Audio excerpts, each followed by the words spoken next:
Welcome to Protect What Matters, Estate and Elder Law with Tim Murray.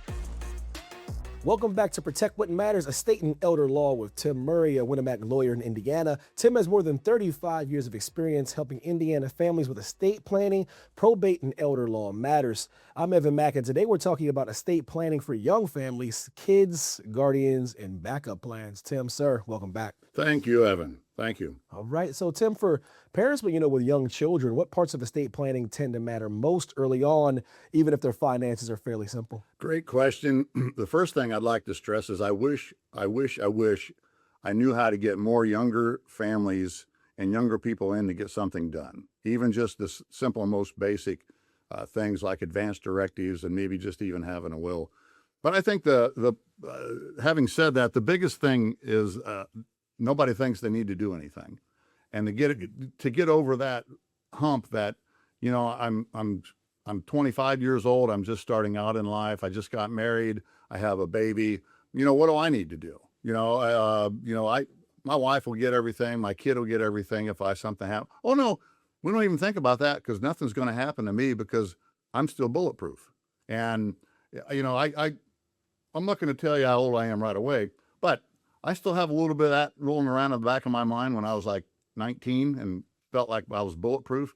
That still carries through, I think, a lot somewhere in our minds. And we don't think we need to do anything. Why? Because that's for old people. Those estate planning, oh, that's for old people. Oh, you got to look like Murray. That's for old people. It's not. If you're 18 years old, you have an estate plan in place, okay? Most people don't realize that. It's put into place by the laws here in Indiana, by the laws of the state of Indiana. I don't think there's a state in the union that doesn't have laws like that. And nobody knows what those laws are, or nobody knows how things are going to happen after you die because you probably have never read those laws.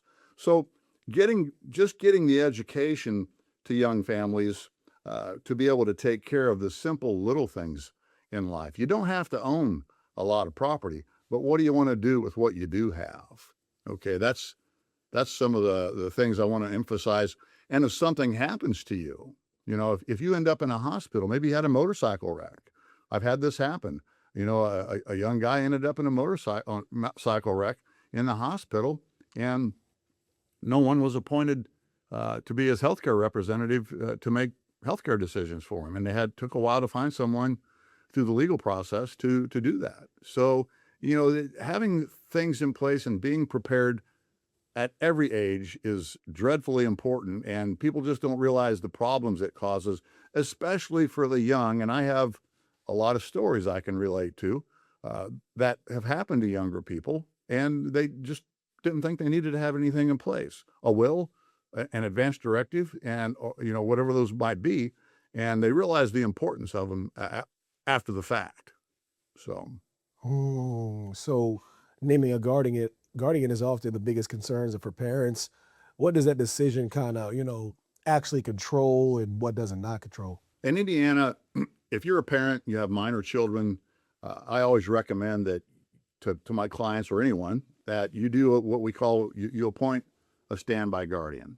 Okay, so when my kids were all underage, my wife and I had appointed someone to be our standby guardian. So if something happens to us here in Indiana, there's already somebody that's been named that I've spoken to and explained the whole situation with, and they've agreed to watch my kids and take care of them if I'm out of commission for some reason. And that choice in guardians is very important. We were fortunate enough that we have a lot of family around. Okay, we have a lot of brothers and sisters and cousins, and my kids have more aunts and uncles than most people ever thought was possible. They have, I think it's in excess of 18 or 20 aunts and uncles. So it's which is a lot in when you think about it. So they're fortunate, and we're fortunate that we have family and people around that we can sort through and pick from, but not everybody does. So then you might look at trustworthy and loyal friends that have always maybe been around your kids. You run around with your friend Sue and her husband, and they have kids your age, and they know you. That would be a second choice maybe. we've had a lot of parents who like, well, who would I appoint? You know, my sister's in college. She's not old enough yet, and she can't take him if something happens to us. And so we go through, you know, a lengthy discussion about whom do we want to appoint, and then the discussions we want to have with those people to explain the obligations that they would be signing up to agree to if they are appointed guardians over our children. So it's not always the obvious choice, I guess, sometimes that we make, or that it looks like we could make when choosing these people, when you think it through. And they're going to be in charge not only of taking care of my kids' day-to-day needs. You know, if I died and left money to them, they're going to be in charge of taking care of the money, of my estate, of everything that I may have left to my kids. They're going to be in charge of, well, it's a guardian over the estate, you know, their money and finances and assets, and guardian over the person. There's really two separate positions to be taken care of. Can you share a situation where parents had strong intentions but didn't put anything in writing and kind of left those important decisions unclear later on? I've had some things. The one that popped to mind when you said that, it kind of relates to your question. I had a guy that young guy, I think he was 28 years old when he died, and when he died, he had a 1-year-old child and a 2-year-old child by two different women. Wasn't married to either one of them. And he had two life insurance policies where he worked. One was for $50,000 and one was for $25,000 that Human Resources at where he worked had signed him up for, but they never put beneficiary designations in. And that's really the only asset that the guy had other than his personal property. He rented the house where he lived, so there wasn't real estate. So what happens to the $75,000? Initially, we thought it would pass to the two kids under Indiana law, but it didn't. His policies were written up such that it said, you know, it goes to your family, and it gave the order, which in this case, $75,000 goes to a 1-year-old and a 2-year-old. So there was no planning in place. There was nothing to be done. Luckily, these two children had an aunt, the deceased guy's sister, who stepped in, because the baby moms were not necessarily the type of moms that you would want to have be custodians of $75,000 split between the two of them. Did I say that nicely enough? I think I did. And so she stepped in, and we were able to establish a guardianship for the two kids, and the $75,000 is tucked away and being invested for those two children, and they'll be able to utilize that in the years to come with the aunt as a guardian over it and looking after those finances for the two kids. So that was the one that sprang to mind immediately when it was like, what, you know, to answer your question, you know, that sprang to mind. Other people, maybe they have intentions and they just think or believe mistakenly that things are just going to be taken care of. Like everybody has their fairy godmother, and they're just going to, after something happens to me, well, it's just wave that magic wand and and everything will be taken care of like in the movies.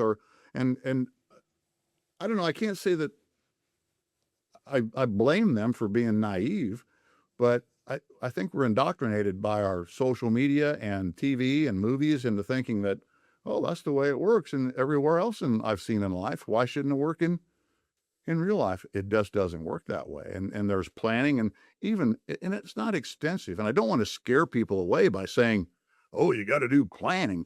Just the least little bit of planning can just take care of a multitude of issues for you and your families down the road. But beyond that guardianship, how do tools like trust or instruction for financial management help protect children if something unexpected happens? Well, if you have things set up, so let's just take the example I just gave about the $75,000 insurance policy. What if he had named a beneficiary to those life insurance policies? And what if instead of just what if he wanted it to be for the benefit of his minor children? So he could have done just a basic will that has what's called a testamentary trust named in the will that would be set up that if his kids, let's just say he didn't want the kids to get any of that money until they turned 21. then he would say in his will, until my kids turn 21, they can't get the money. So the life insurance policy would pay to that testamentary trust in his will. But what if it's not needed? What if they're both 25 and 26? Well, then the life insurance pays directly to them, and it doesn't pay into that testamentary trust to be held and invested and taken care of for them. Easy peasy, lemon squeezy. Just, everything happens smoothly. Simple planning to put into place. Make sure the life insurance beneficiary designations coordinate with that. Done. And those are the kind of things that are easy to do. They're simple to do. And, there's more comprehensive planning we can do also, but I just take that as a point of reference to use an example we already gave. And just speaking of life insurance, it often comes up in these conversations. How does it usually fit alongside estate planning documents for young families? Well, I just wish every young family could realize the benefits of having life insurance in place. Because I'm 25 years old. I just got married. I've been at my brand new job for a couple of years. My wife and I just bought our new house for $150,000. We got a $120,000 mortgage on it, and she's pregnant, with twins. So, and I die, and I don't have any life insurance. Okay. Oh, we've got that $3,000 credit card bill on top of everything else, and utilities. Oh, and our health insurance, because that although they provide it for me through work, I had to pay extra for her. And how's that all going to be? So what happens to the wife now, who may or may not be working outside the home? What happens to the wife and the $120,000 mortgage and those kind of things?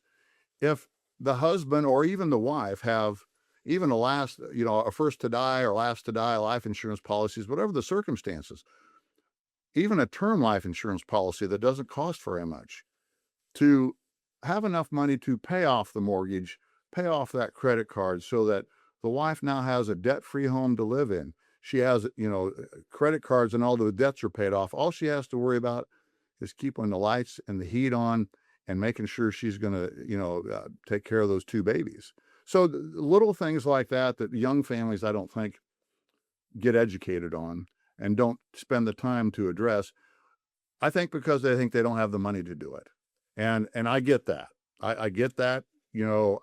I'm living paycheck to paycheck. How can I put money aside to do those kind of things? Sounds good for you, Murray, because, you're a lawyer and you've been at that law thing. You must be rich. Not the case. But, there's all kinds of excuses. But how valuable and how valuable is keeping your family's safety, keeping your family's assets, the home over their heads? How valuable and important is that? And what priority is that to you? That, maybe you have to make sacrifices to cover those things. But I see those kind of things in young families that I'm not sure they pay enough attention to properly address and take care of those kind of situations. Mm. How do you think those backup plans, alternate guardians or alternate decision makers, why does that extra layer matter? Well, I think that, maybe back in the day, I appointed my brother, to take care of things for me. My older brother, okay, older. So he's older now. And if I reconsider, gosh dang, why do I want a guy that old taking care of these decisions that I need to have made for my, my kids are grown now, but nonetheless, some people appoint their mom and dad, okay? And even though I'm appointing my mom and dad and they're in their 50s, maybe I'm 25 or 30, they're in their 50s. Is that a good idea? Is there anybody younger that I'm going to want to have guardian over my kids who might be around longer and not have health problems? I experience and talk to a lot of grandparents that are taking care of grandkids these days. And let me tell you, they do it out of love because they take on the burden and the sacrifice. And, I have grandkids and they're wonderful. And I get to enjoy them a few hours at a time. That's the way grandparents are supposed to be doing things. And there's a reason for that, because we're not wired anymore to raise kids. Sometimes you have to, I get it. But sometimes grandparents are dumped on to take care of someone's kids. So how are those things set up? Is there a guardianship put into place? Are the proper documentation and authorities given to the grandparents or someone that's a little more older than a young, or even younger people?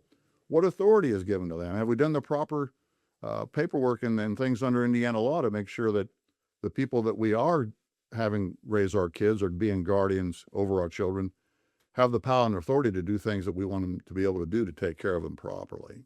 So, So, as children grow older, how does estate plan, usually need to change to keep up with their new stages in life as they grow? great question.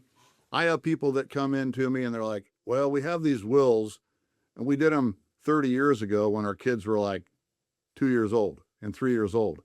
And maybe we need to change them now. Oh, you think? So in the old will, it says that, if something happens to us, then our wishes are that, my sister and brother-in-law will be the guardians over my two kids. Well, these two kids are 30 years old now. Okay. So they don't have or need those kind of instructions anymore. But what if, what if the kids need some other kind of protections in life? What if one of them is on a disability? And if I leave them money outright, it's going to get them kicked off their disability benefits. Are there instructions in my estate plan to protect them from that? What if, what would be another example? What if they're not heads? Okay. What if they just don't know how and they're no good with money? Okay. And if any of you out there have kids that are always great and always perfect, good. But some of us don't. Some of us have brilliant children, but don't know how to take care of their money. And if you think they're just going to be whiffing it away and it's going to be gone in a couple of weeks after they get their inheritance from you, you can put that in a vehicle like a trust that's managed for them and they get payments out of it. Or they can have some things happen that the economies are going to be better for them and they're going to have more value and better use of their money over a longer period of time than if they were able to just get their hands on it themselves and for their own ends, I guess is a good way of saying that. It doesn't mean they can't get it all. I mean, I had somebody the other day that set it up to where I want them to get it all, but not at once. So we set up a trust that has to pay out over the course of 10 years. I think it was $100,000 in this trust. The interest and principal pays out every year to dwindle it down to zero at the end of 10 years. So it's not that they aren't going to get it all. We just ration it so they don't run through it all at once. Things like that we can do. So, Tim, for parents who feel like they're juggling work, kids, and everything else already, how do you usually suggest approaching estate planning in a way that feels, manageable instead of overwhelming? Manageable. When people come to my boot camp and they sit down and talk with me, I think a lot of it seems overwhelming to them, all the information. And it is a lot because this is not the life and the society that we live in is not the same as it was 40 and 50 years ago when things were a lot simpler to take care of. And we didn't have the multi-generational planning we should be doing and things like that. So I try to take that overwhelmingness away and break it down into the simple pieces and steps that it really is. And for a young family, I think it's important that they